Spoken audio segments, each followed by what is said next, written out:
आश्रम बनाकर रहा करते थे। हजारों शिष्य उनसे ज्ञान ग्रहण करने के लिए दूर दूर से उनके पास आकर रहते थे। गुरु का ज्ञान देने का तरीका भी बहुत ही अनूठा था। शुरुआत में वह अपने शिष्यों को उपदेशों के माध्यम से ज्ञान देते थे। उसके बाद वह अपने शिष्यों को उस ज्ञान का अनुसरण करने के लिए कहते थे, उस ज्ञान को अपने व्यवहारिक जीवन में उतारने को कहते थे। एक बार उस आश्रम में एक राजा अपने बेटे को लेकर पहुंचा। उस राजा ने उन बौद्ध भिक्षु से प्रार्थना की और कहा कि आप मेरे बेटे को अपने आश्रम में रहने दें और अपने तरीके से उसे ज्ञान दें। उसे इस आश्रम में बिल्कुल भी ऐसा नहीं लगना चाहिए कि वो किसी राजा का बेटा है। उसे बिल्कुल साधारण शिष्यों की तरह ही ज्ञान देने की कृपा करें। बौद्ध भिक्षु ने मुस्कुराते हुए कहा कि अगर तुम अपने आप को दूसरों से महान समझोगे तो तुम ज्ञान ग्रहण नहीं कर पाओगे। अगर तुम्हें ज्ञान ग्रहण करना है तो तुम्हें दूसरों की तरह अपने आप को साधारण समझना होगा। यही ज्ञान ग्रहण करने की सबसे पहली सीढ़ी होती है। तुम निश्चिंत रहो, आज से तुम्हारे बेटे की जिम्मेदारी मेरे कंधों पर लेता हूं। यह कहकर बौद्ध भिक्षु राजा के बेटे को अपने साथ लेकर समुद्र के किनारे टहलने के लिए निकल गए। आश्रम के बाकी सभी बच्चे उस राजा को देख रहे थे।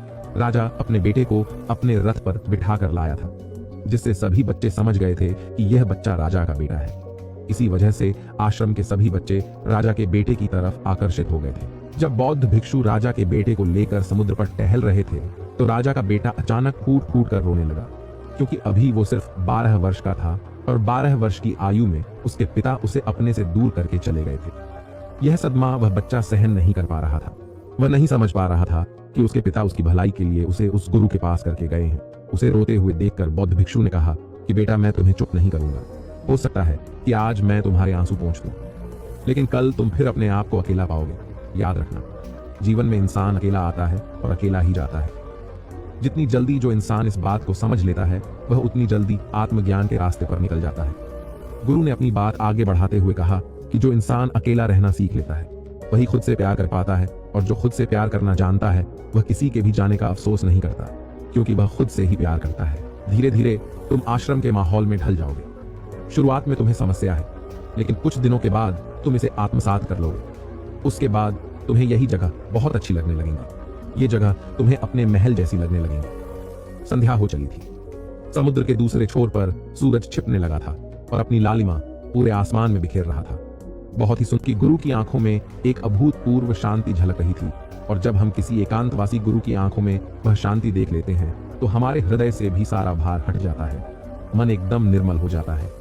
जब राजा का बेटा रात्रि का भोजन करने के लिए भोजन कक्ष में पहुंचा तो आसपास के सभी शिष्य उसके पास आने लगे।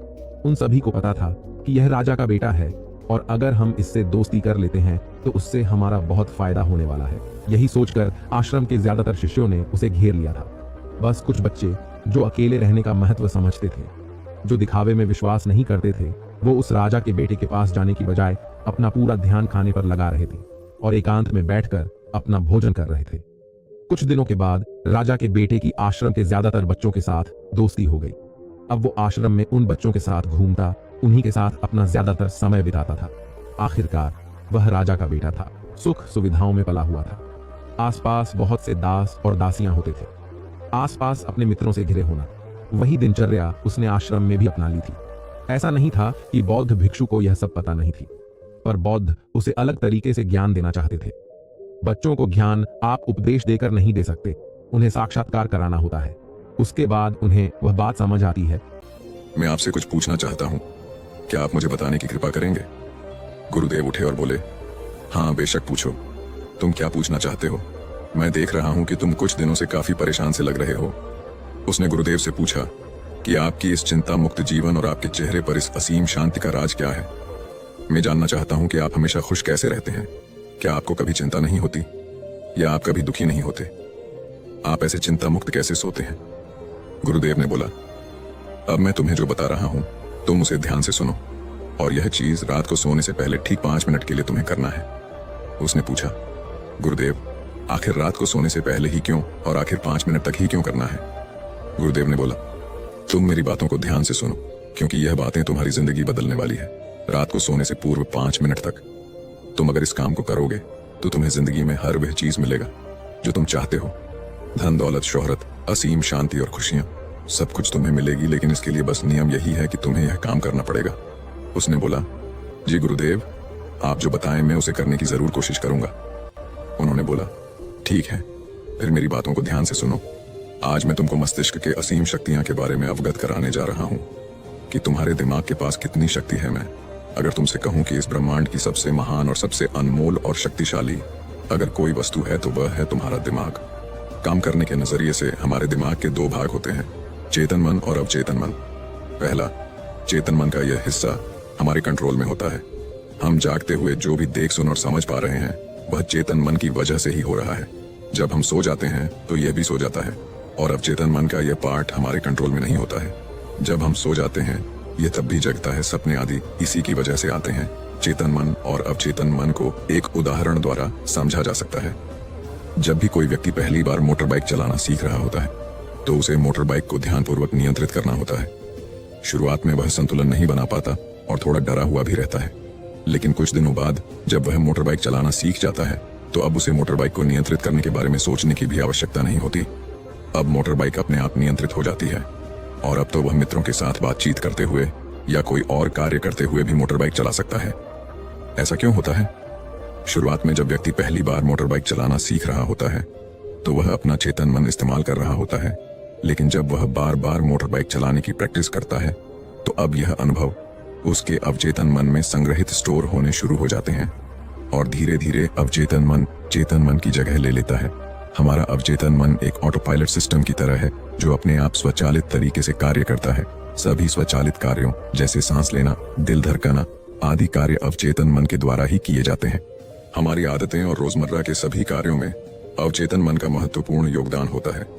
हमारे हर एक विचार का हमारे अवचेतन मन पर महत्वपूर्ण प्रभाव पड़ता है, या ये कह सकते हैं कि हम जो कुछ भी सोचते हैं या करते हैं उससे हमारे अवचेतन मन की प्रोग्रामिंग होती जाती है और फिर बाद में धीरे धीरे अवचेतन मन उस कार्य को नियंत्रित करने लगता है। हमारी आदतों और धारणाओं का निर्माण भी ऐसे ही होता है और बाद में वह आदत स्वचालित रूप से अवचेतन मन के द्वारा नियंत्रित होती है।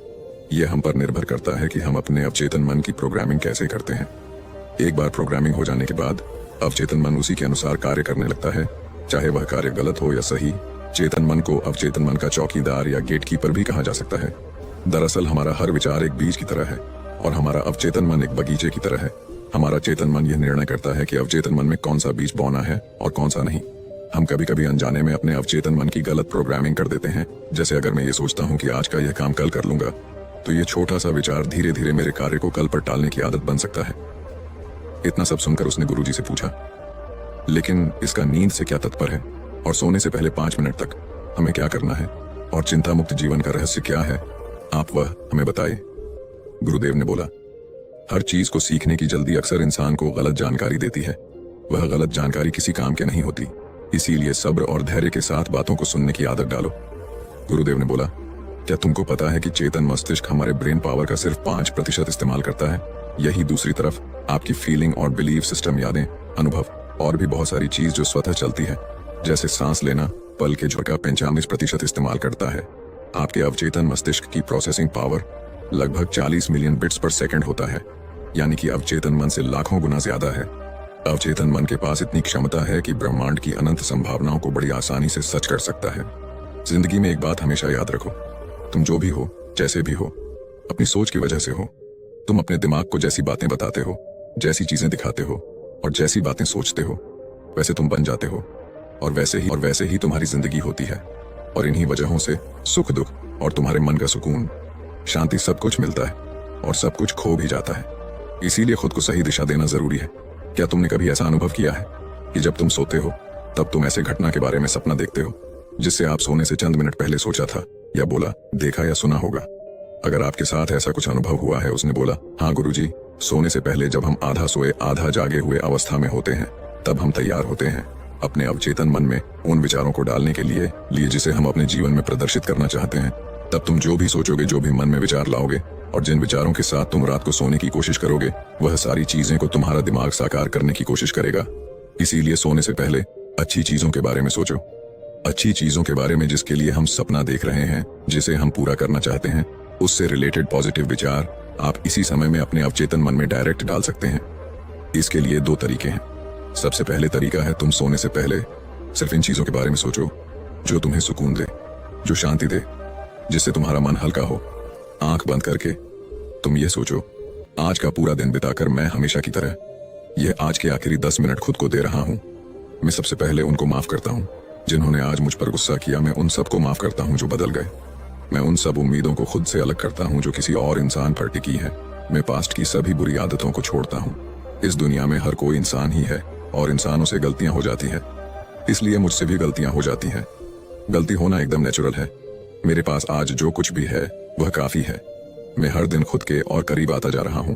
किसी की बुराई करना, किसी के बिहेवियर को जज करना, किसी के लाइफ को जज करना, खुद को या दूसरों को दोष देना, दुखी रहना या रोते रहना, ये आदतें मुझसे बहुत दूर है।